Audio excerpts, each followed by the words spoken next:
December 30th, 1610.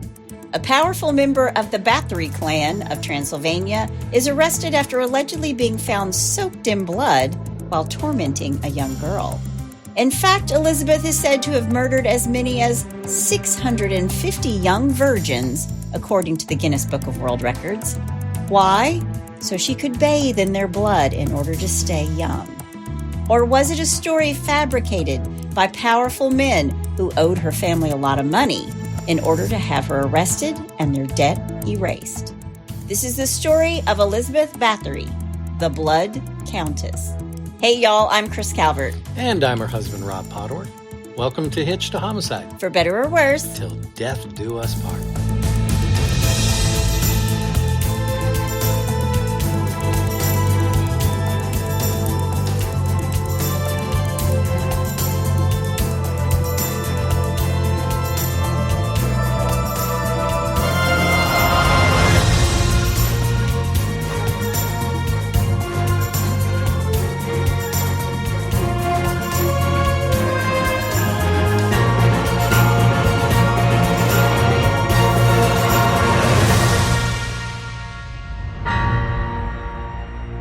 Welcome back, everybody. Yes, welcome. And for our broadcast today, these are for our friends in Hungary. Because we're going there today. We are. Udavulziek. Very nice. There you go. You did way better than I'm probably going to do with all of these names. Listen, I had to go over that name a few times before I could get that out of my mouth. Well, wherever you are listening, be sure to like, rate, and review. You can subscribe to the podcast wherever you're listening. Yep. Be sure to go join our closed Facebook group, The In-Laws and Outlaws. Yes.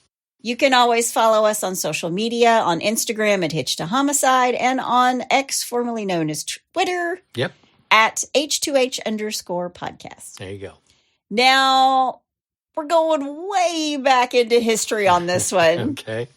Tons of movies, plays, operas. Even Lady Gaga played a character on American Horror Story that is based on Elizabeth Báthory. Oh, wow. And you know I love history, so. You do love history, and we're going back to the 1600s. Wow. So it's an interesting true crime sort of case where you get to make the call. Okay.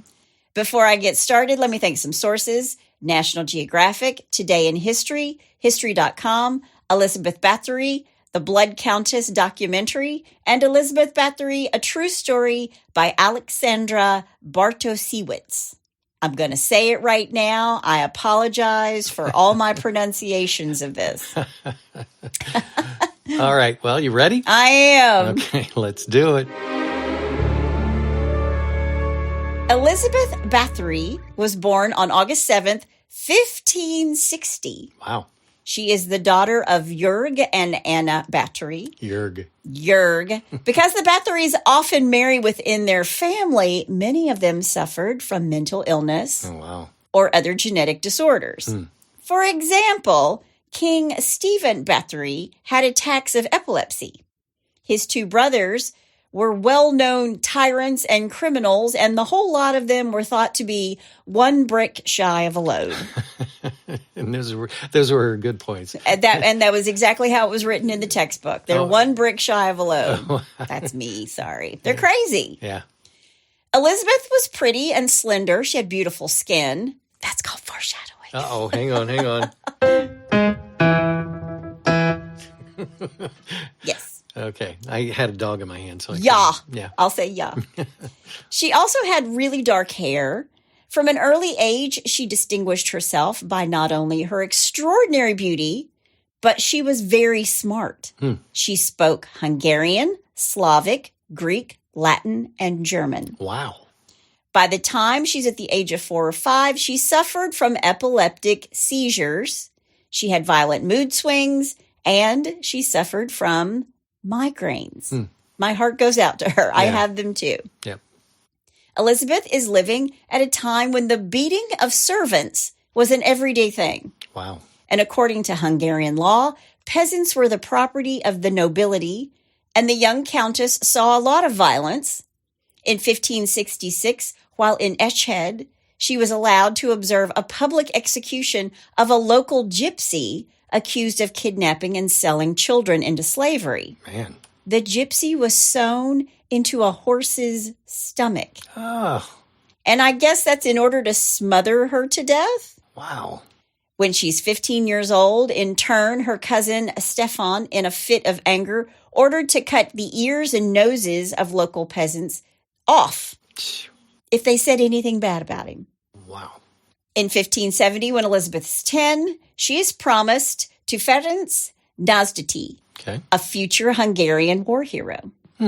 The official engagement took place 3 years later, and according to the custom, the young fiancé was sent to the court of her future mother-in-law to learn how to manage the house. Okay. And rumor had it that in 1574, Elizabeth gave birth to an illegitimate daughter whose father was a local peasant, Laszlo Bindi.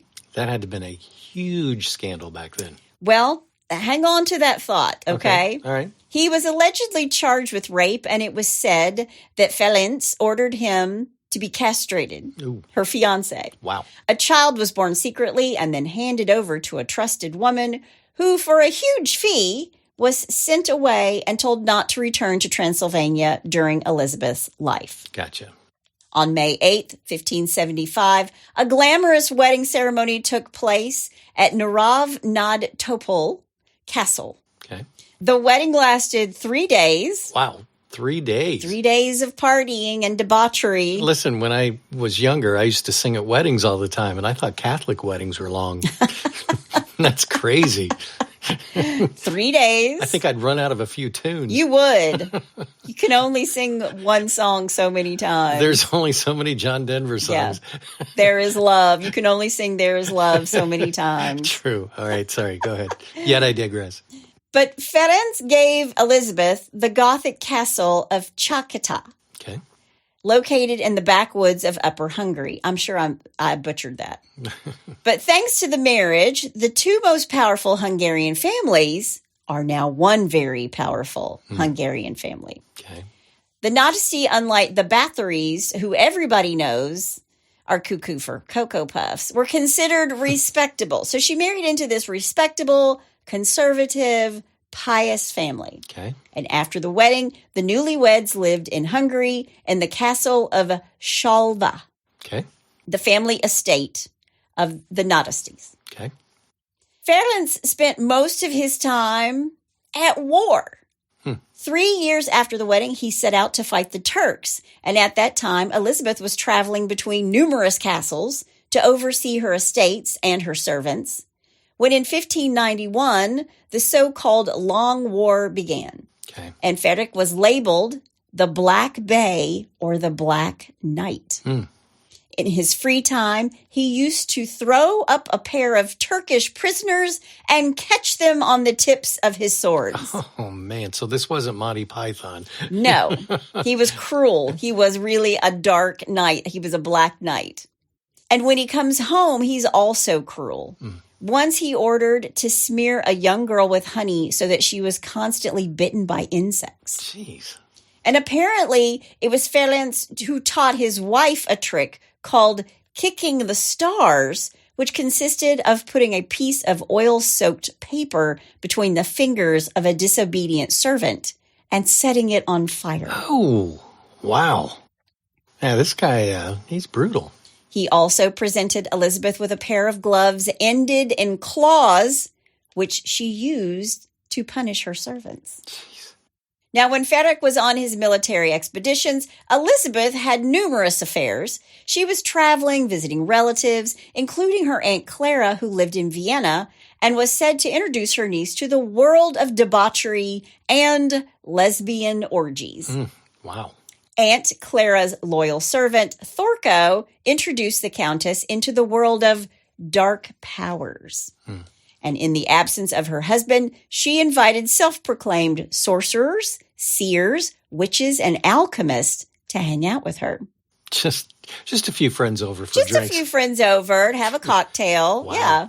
Wow. When she began to show up with a man of pale complexion and unnaturally sharp teeth who dressed in black, the local villagers who believed in vampires began to call her the Beast of Cheta. Wow. Now, over time, Elizabeth became a master in preparing medicine, stocks, and potions. In one of her letters to her husband, she described an extremely effective way of casting spells.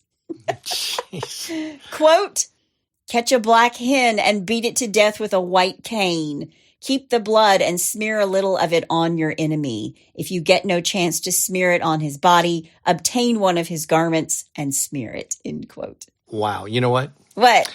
I all of a sudden appreciate your notes or your texts that come to me when you're at Sam's and says, what do you want for dinner? Do you want a chicken from Costco, honey? Yeah. I'm beating a black chicken with a white cane and bringing it to you. He whiz.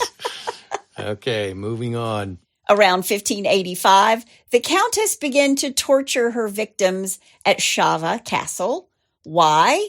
Well, screams of the torture were supposed to relieve her nagging migraines. Now, if you have a migraine, when I have a migraine, the last thing I want to hear is a scream. Exactly, a dog barking. She quickly understood that peasant maids working at the castle were an easy target. The smallest mistake of the servant was an excuse for her to punish somebody. She liked to torment people by stabbing them under their nails. What? Or cutting their fingers off. Oh, man.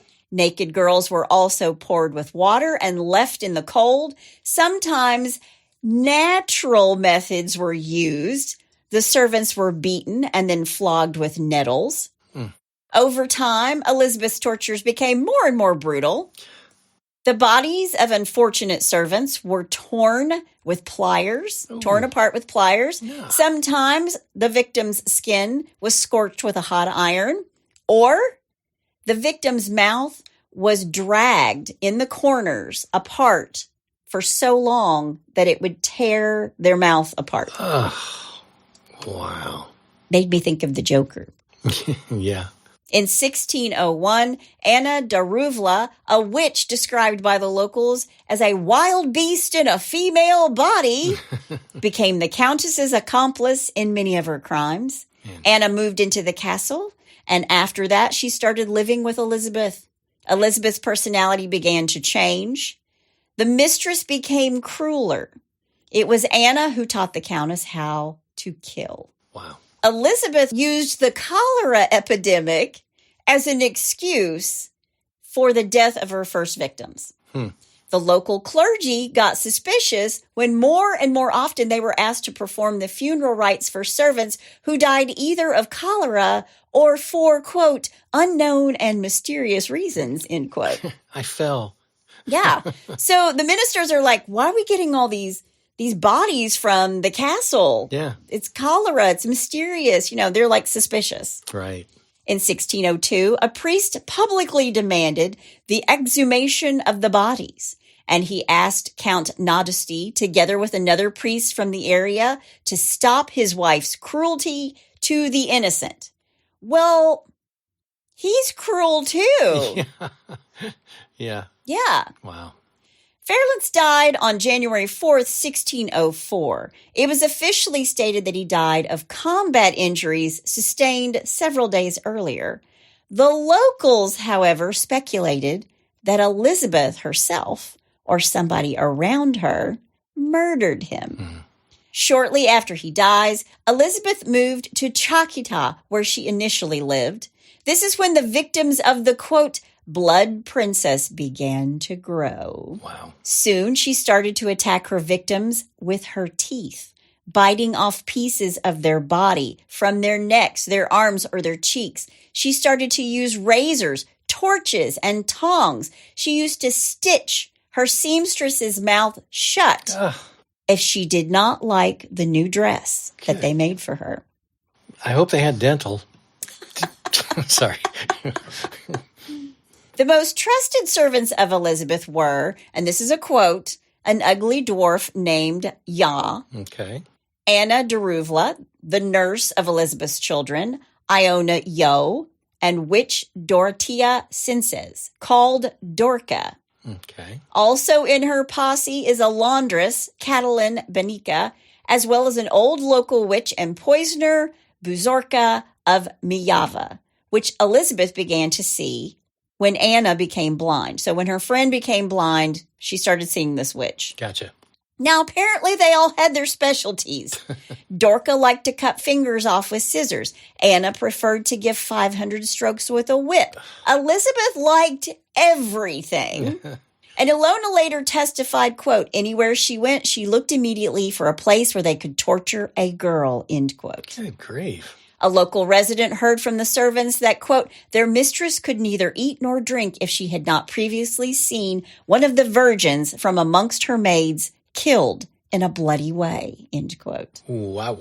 So instead of Netflix, Elizabeth is just torturing. That's her entertainment. And she had no subscription fees. It's not. So it's not Netflix and chill. Yeah. It's like, torture. Yeah. And then chill. Jeez. The Count's death reminded Elizabeth that she's not going to live forever. She's now a single widow. She's 40 years old, and she's ready to do anything to stop time from marching on. Yeah, especially back in that era, 40 was actually pretty old. Yeah, it is old. Yeah. So she doesn't want time to march on, or she doesn't want it marching all over her face. Okay. Every piece of her body was rubbed with new care products, which she brought from many journeys. For hours, her hair was pinned up in various ways.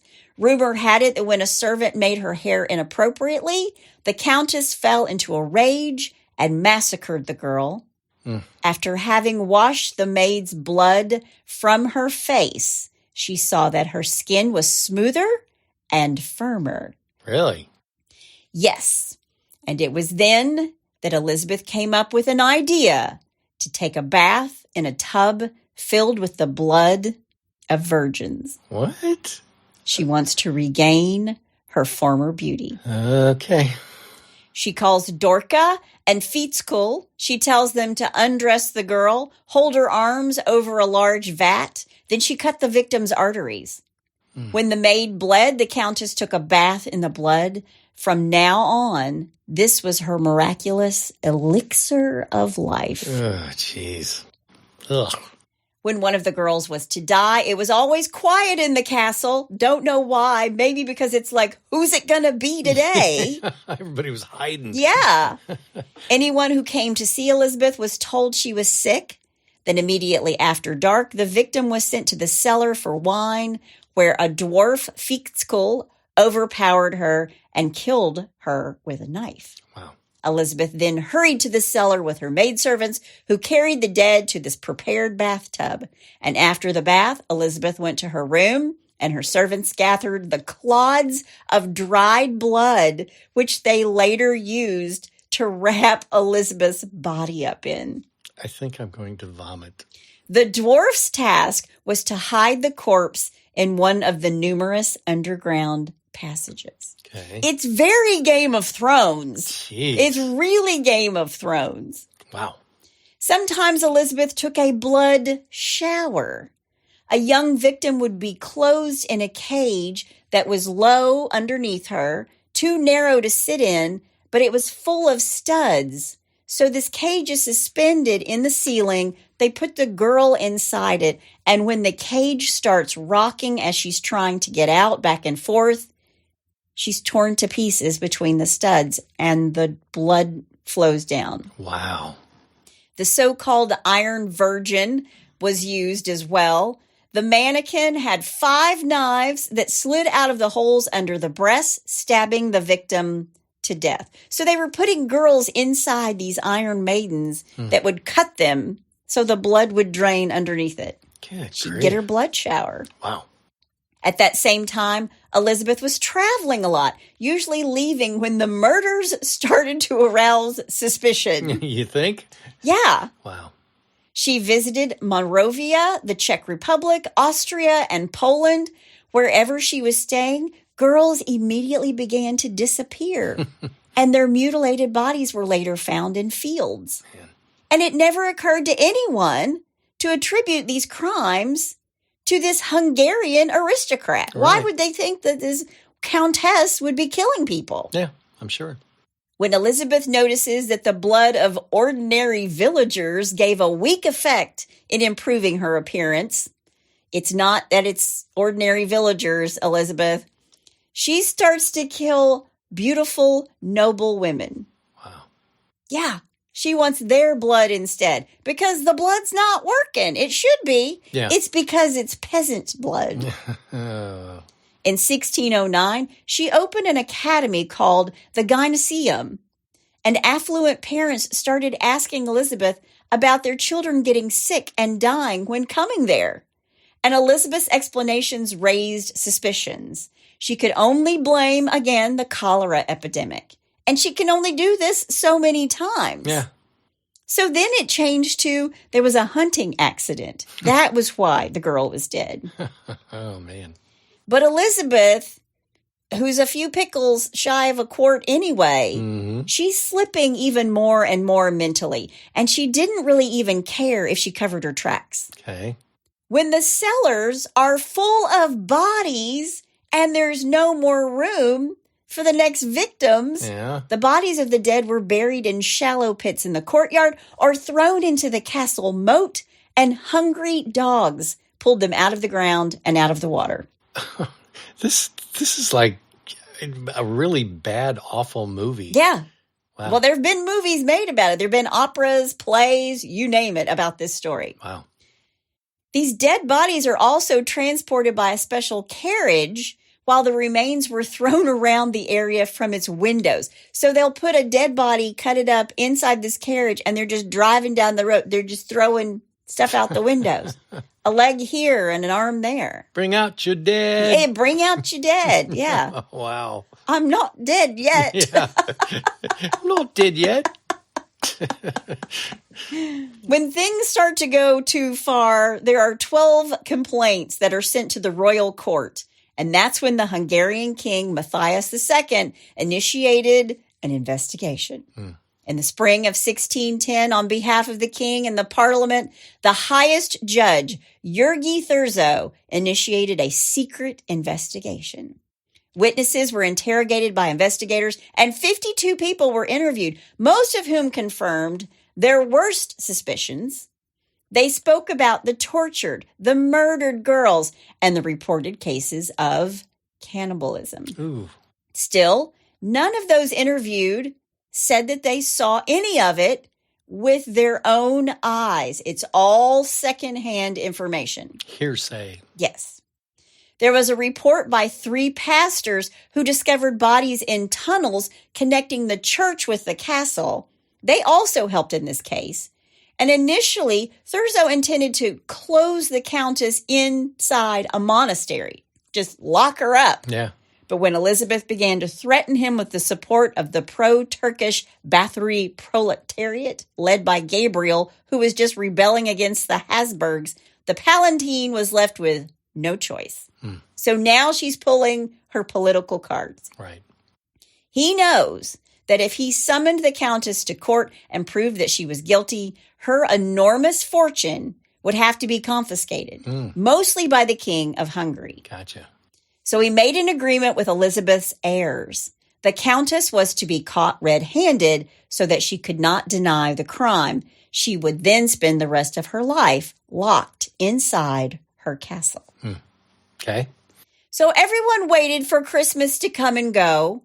And on December 29th through the 30th, which is Your birthday. my birthday, Jurgi Thurzo and his crew, they go into this mansion, into the castle, unguarded.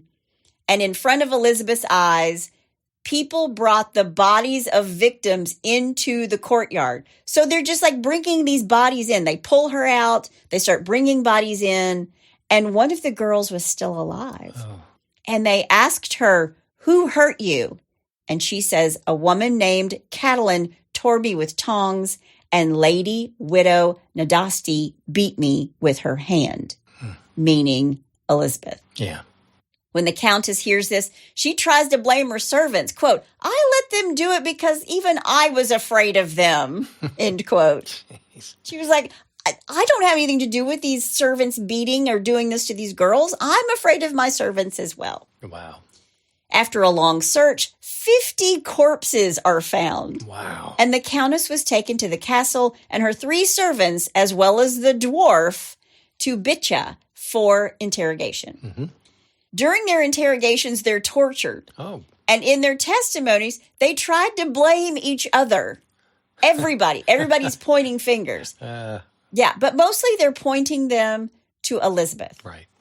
Feetskold testified that Elizabeth mistreated the servants when the Count was still alive, but when she hired Daruvlia, she started to brutally murder her victims. According to him, she personally murdered 37 girls. Wow. 3 servants in turn testified that Elizabeth killed between 36 and 50 people. The register belonging to Elizabeth showed the number of victims was much higher. 650. Holy cow. After the hearings, a 14-member court met, and the final verdict came on January 7th, 1611. They charged Elizabeth and her accomplices with vampirism, sorcery, and celebrating pagan rituals. Oh, my. She was sentenced to life imprisonment in her castle. Catelyn, due to lack of evidence, was also sentenced to life in prison. And the other servants, they were sentenced to death. Oh, wow. Feetskold, Iona, and Doracha were executed on the same day. And because of his young age, the dwarf was beheaded and publicly burned. Gee whiz. Both of Elizabeth's helpers were tortured before death. They were burned alive 2 weeks later on January 24th. Man. Now, Countess Elizabeth Báthory was spared her life because she's an aristocrat. Right. She has these aristocratic origins. So she's locked up in an isolated room with this tiny little hole for her food for the rest of her life. Elizabeth lived 3 years this way, and during this time, she protested against the verdict over and over and over. I'm sure she did. Yeah. The Countess Elizabeth was found dead on August 21st, 1614. And even today, her death is a mystery. Some say she was poisoned. Others say that she died of hunger. According to legends, her body was in a terrible state. Her forearms had tooth marks, while the area around her body where it was found was covered in blood. She was buried in the crypt of the church in Čachtice, and until now, however, the body of the Countess was not found, which contributed to several conspiracy theories about her alleged escape. So that is what the legend says. Now let's take a closer look at the historical facts that have been discovered just in recent years. Okay. After she marries, Elizabeth received the castle in Čachtice with nearby villages as a wedding gift. Right. And she spent very little time in it because, especially in winter, this castle was uninhabitable. She couldn't live there. It was too cold. It really wasn't a place you could live. All right. Furlance appeared at his wife's side only between successive battles. And at that time, Elizabeth supervised the entire estate on his behalf. She's a boss bitch. She's like handling everything. Right. She settled local disputes. Okay. She helped to educate young noble women who came to her court. She was very much a feminist. She knew 5 languages. She wanted these women to know more. Right. Hungarian sources state that Elizabeth and her husband had 6 children, Anna, Catelyn, Pal, Andreas, and 2 more children whose dates of birth are unknown. They both died. 2 girls died as children. Okay. When Elizabeth's husband died on January 4th, 1604, she decided to move permanently to the castle in Čachtice, which she rebuilt. And a year later, Elizabeth's brother, Stephen, died. And after his death, the Countess inherited another castle. It was a strategic point. The Devon Castle is a strategic point on the Austrian border. All right. Elizabeth sold this castle, but never received payment for it. So she's a woman in a man's world, basically, Right, okay? Right. And she managed a huge estate until December 30th, 1610, when she's arrested and imprisoned by Jurgi Thurzo. And she's accused of the murders of noble women, beatings, torture. There's all of her friends and the dwarf, and they all admit to these charges. Mm-hmm. And a pastor even wrote a letter saying the witnesses should testify, in his opinion, while being tortured, which is exactly what they did. Right. The Countess never admitted to any of the alleged crimes. Until the end of her days, she was writing letters to the king asking for an acquittal. Mm-hmm. There are documents that show that King Matthias II demanded a re-examination of the case. In July and December of 1611, reports with testimonies of 336 witnesses were added to the case files. Really? Yeah. Wow. They were just rounding up people. Jeez. And because Elizabeth was afraid of a possible conviction just before her death on July 31st, 1614, she wrote a will in which she gave everything she possessed to her children. So remember, she was never tried for any of this. They just locked her up. No hearing, no court, no nothing. Just locked her up. Yeah, because you can't really do that to an aristocrat, a noble person of birth. Okay. On August 21st, 1614, Elizabeth is found dead on the floor in her little chamber. She's buried 3 months later on November 25th, 1614, in the crypt at Čachtice. I told you this before. Right. But when local residents demanded the removal of her body, they're like, get her out of here. Mm-hmm. She was buried again in 1617 in Neujöced in northeastern Hungary. Okay. But when the family crypt was opened in 1995, the remains of the Countess were not there. Really? Historians claim that her grave is located somewhere in the cemetery in Budapest. But there is no evidence to prove that. So what was true and what was false? Right. First of all, her alleged sadism wasn't a result of an incestuous relationship of her parents. Mm-hmm.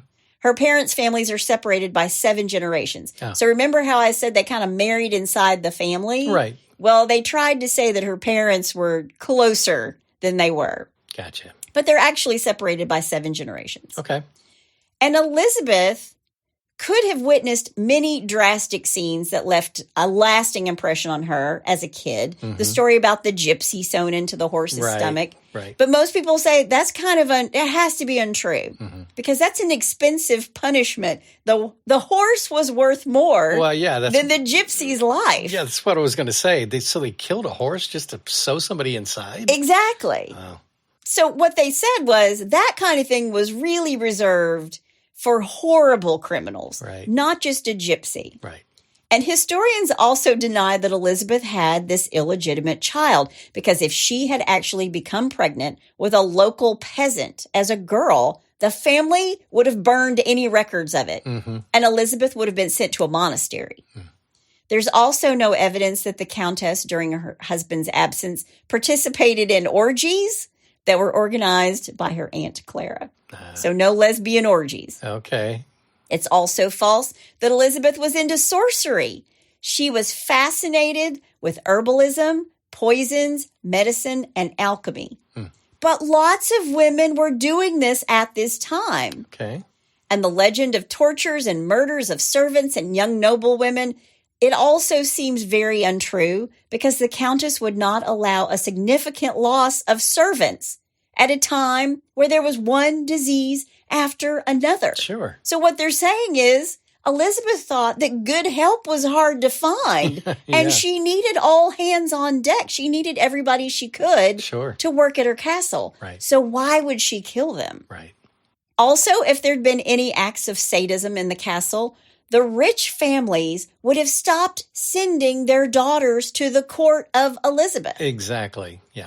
And historians have discovered that the cause of death for her husband, he wasn't poisoned, but he was poisoned by mercury that was used to heal people suffering from venereal diseases.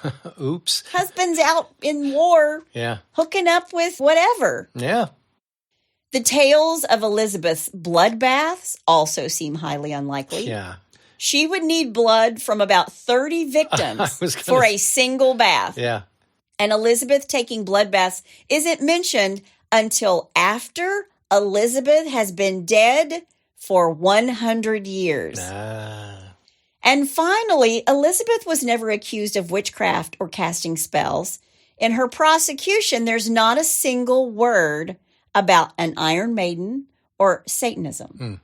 The trial against Elizabeth was aimed at destroying her power and influence because she was a Báthory. Right. The conspiracy was an intricate work of Jurgi, the judge. He was a Hungarian aristocrat who tried to prove that a crazy woman is living in the castle and abusing people with the help of a witch. Yeah. And the truth is that Elizabeth's great passion was healing, and each noblewoman in her castle had to learn the basics of anatomy as well as the simplest healing techniques. Okay. Yet medical operations in that castle aroused even more suspicions when Elizabeth hired Anna Daruvla, who was a midwife and healer from Vienna. Oh, wow. Not a witch. Yeah. Yeah. Her specialty was surgery, bloodletting, burning wounds with a hot iron to cauterize them, cutting out tumors and birthmarks. Fevers were treated with alternating cold and hot baths and bubbles, and infected tissues, boils, and abscesses were removed. Okay. People began to believe that Elizabeth, with the help of Daruvla, was committing terrible crimes, but the dates of the deaths of these young women really did coincide with well-documented cases of local epidemics of the plague and of typhus. Gotcha. In just 1 week in 1610, just before the arrest of Elizabeth, 8 women died in the castle. One of the letters from that period, however, proved irrefutably that at that time, Elizabeth and her daughter were in Vienna. She wasn't even there. Really? And according to the indictment on the day of the arrest, the Palatine caught Elizabeth red-handed bathing in blood. Okay. So they're saying, Jurgi says, I caught her. She's bathing in blood. She's in Vienna.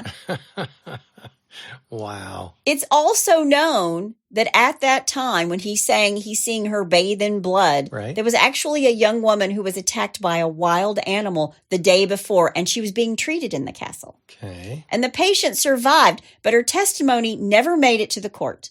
And Elizabeth herself did not plead guilty because she wasn't even allowed to testify. It didn't even go that far. They just locked her up. Jeez.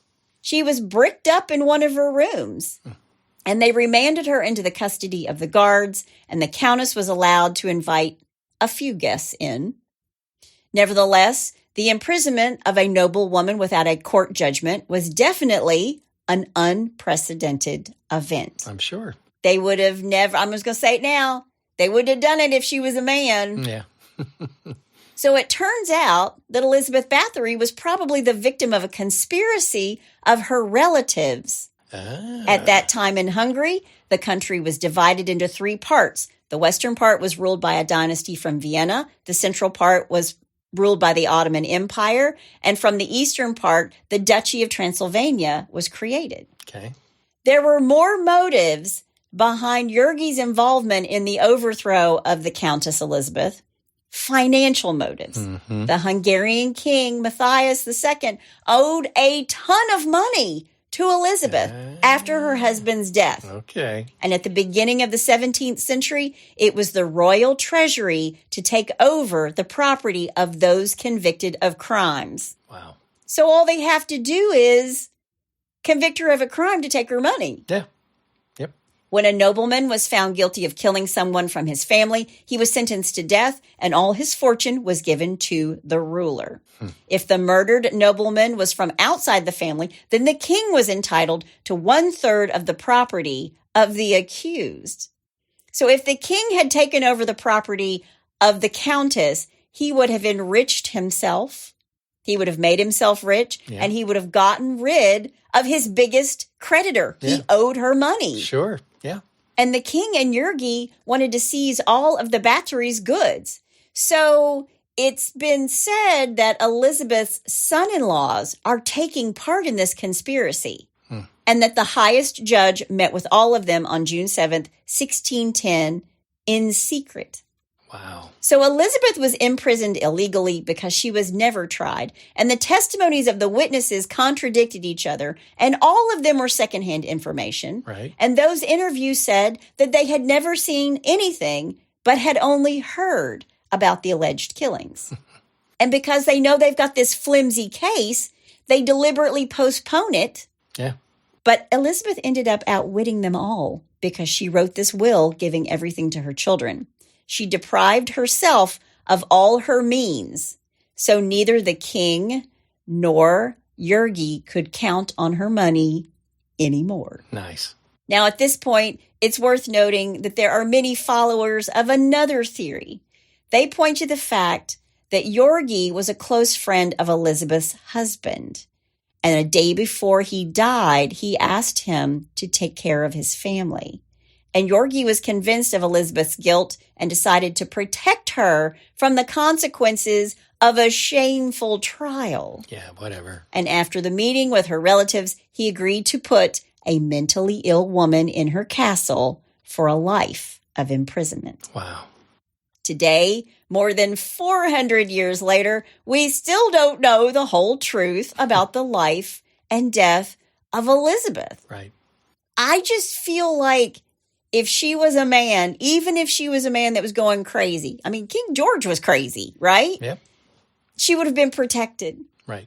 Instead, because she was into healing and alchemy and herbalism, she was just deemed a vampire, a demon, and wanted to bathe in blood. Well, she had a couple of things going against her. Number one, she was a woman especially in that time that, females with power were basically a threat. Yeah, okay? And many instances that still happens today. True. Sorry, I've just had to say it. The second thing is the fact that she was owed a lot of money by this guy. Yep. I think that's more. Yeah, there's motive. Yeah. There's motive for it because and money's always a motive. I think the truth is somewhere in between. Mm-hmm. I think she probably was mean to peasants and maybe some of her servants. Absolutely. Yeah. Absolutely. Sure. I think her husband liked to torture people. I think she was mean and didn't care, what happened to some of her servants or the peasants. But I don't think she was bathing in blood. Yeah, it's just crazy. Yeah. But that is the story of the Blood Countess, Elizabeth Báthory, and that's all I have to say about that.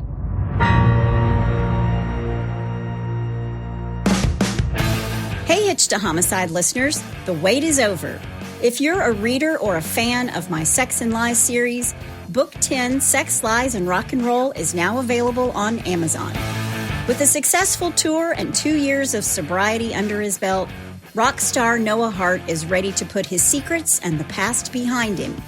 That is, until his former bandmates and business partners are murdered one by one, and suddenly he becomes the prime suspect. When FBI agent Louisa Hathaway is assigned to the case, no one, including her partner, is aware she carries her own secrets, including an undeniable infatuation with rock and roll's bad boy, Noah Hart. As the body count rises, Agent Hathaway is torn between unraveling the truth and falling for the man who might be the killer. Don't miss this new book, Sex, Lies, and Rock and Roll, by me, Chris Calvert. Only on Amazon. Rock and roll will never die, but it might kill you.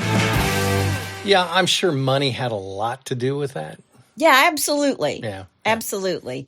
And, I realized I thought that she was mentally ill, that she was crazy, but she did suffer from epilepsy, and they didn't really understand a whole lot about epilepsy back then. Sure. And, I'm sure there were people who were mentally unstable in her family. Right. But at the same time, that didn't make her a murderer. Yeah. I don't know. Yeah. That didn't mean that she bathed in blood. I think they just came up with the most outrageous thing that they could think of. So they didn't have to pay her money and they could just scoot her along. Sure. Yeah. Sure. Well, whether she was nuts or not, who knows? But I've got some people here that might really be nuts with a little bless your heart. Well, bless your heart. All right. Number one, I'm calling Look Out Below. These are the last bless your hearts of 2023. They are.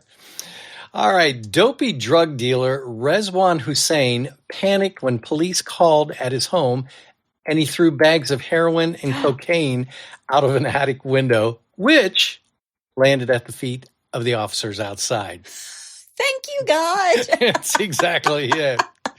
Wow, that was easy. Yeah. Yeah. Hussein, 29, was caught red-handed after police arrived at his mother's home in March this year Okay. to speak to his brother Imran, who was wanted on other charges, only to be told that he was out, so they thought. How many criminals does this mom have living in her house? They got an enterprise going of some sort. They really do, so check this out. But Manchester's Minshall Street Crown Court, obviously, once again, this is in England, heard that as they returned to their car, Hussein panicked, dashed upstairs to a stash of drugs, and began throwing them out the window. Now, by the time the officers got to their vehicle, they noticed that the pavement was littered with neatly wrapped bags of cocaine, crack cocaine, Wow. and heroin. Wow. Yep. Police arrested his parents. Oh. Yeah, after going back to the house, but Hussein had fled. Now, the reason they got arrested, here we go. A search of the property uncovered a 3 million pound drug factory in the basement, which is about, $3,235,655, give or take a couple quarters. What? It's like The Gentleman. Hussein gave himself up after claiming responsibility for the drugs operation to allow his family members to be released. He was jailed he was jailed for 11 years and 6 months after pleading guilty to supplying Class A drugs. Hussein's brother Imran is still being hunted by police in connection with the offenses. Yep. We had no idea what was going on downstairs in our basement. We just thought they were playing with Game Boy. But it reminds me of the movie. Is it The Gentleman, where they open up looks like a storage unit, and then they go down and the whole thing's... Yep. The whole operation's underground. Yeah, it's crazy. All right, number 2. That was just weed, though. Yeah. Number 2, DNA. What's that? A dim-witted thief who wrote "Can't Catch Me" on the wall of a cricket club. Oh, my gosh. was caught after his fingerprints were found on the marker pen he used to scrawl the graffiti. Seriously?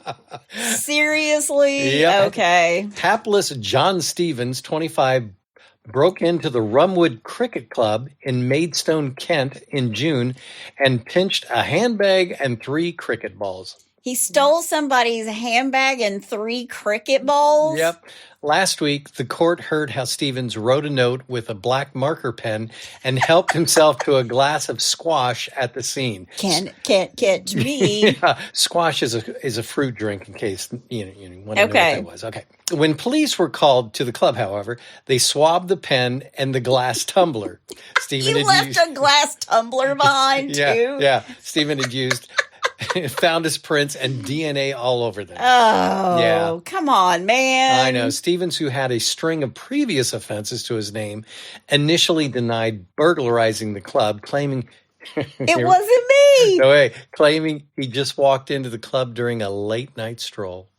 Oh, I was just walking by. Yeah, he told officers he found the cricket club door open during a therapeutic late-night walk. Of course he did. But denied stealing anything or putting graffiti on the walls. Now, can't catch me. Yeah. Stephen claims the worst crime he had committed was having a glass of squash. I hope they wrote underneath it, "We caught him." We did catch you. But the court heard that when police raided Stephen's home in Maidstone, they found the stolen handbag and 3 cricket balls. Yep. The dad of one eventually admitted burglary after being confronted with the DNA evidence. Oh. Yeah. Stephen was handed a 120-pound fine, a 180-pound criminal court charge, and 20-pound victim surcharge last week. I like the surcharge. Yeah, I just like it that you're getting a fine, and then we're fining you because we had to come to court and listen to this BS. Yeah. And on top of that, we're giving you a surcharge. Yeah, so if you're going to scrawl stuff and drink stuff, you probably shouldn't leave fingerprints in your DNA. Run as fast as you can. You can't catch me. I'm the gingerbread man. Yeah.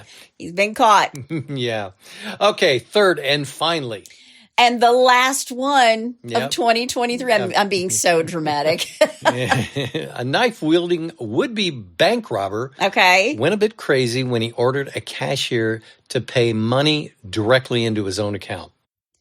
I think that's called a transfer, honey. That's not a robbery. Bungling Paul Neverson, 61, who has no previous convictions, went into a high street branch of NatWest and approached the counter.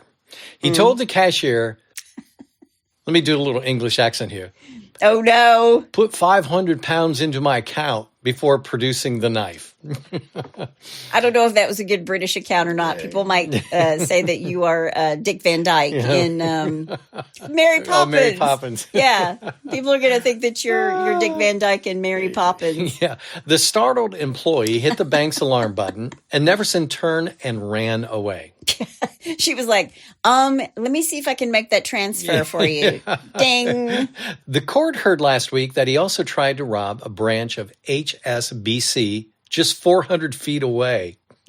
Well, he's staying in the neighborhood. Yeah. Again, he fled empty-handed after the cashier told him he did not have the 500 pounds in the till. Oh. Yeah, Neverson was arrested by police who arrived soon after the second failed robbery. Yeah. Yeah, so he's done. God love his heart. I Bless know. his heart. I know.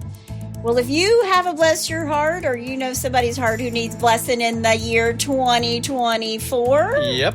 go to hitchtahomicide.com where there's a pull-down menu. And while you're there, you can also suggest a case. Yep. That's all we have today. Rob and I want to wish everybody a happy new year. Yes, Happy New Year. I don't believe in resolutions. Just go out there and live your best life. That's it. That's my amazing husband out there. That's my beautiful bride in the booth. Join us next year on Hitch to Homicide. Bye, y'all.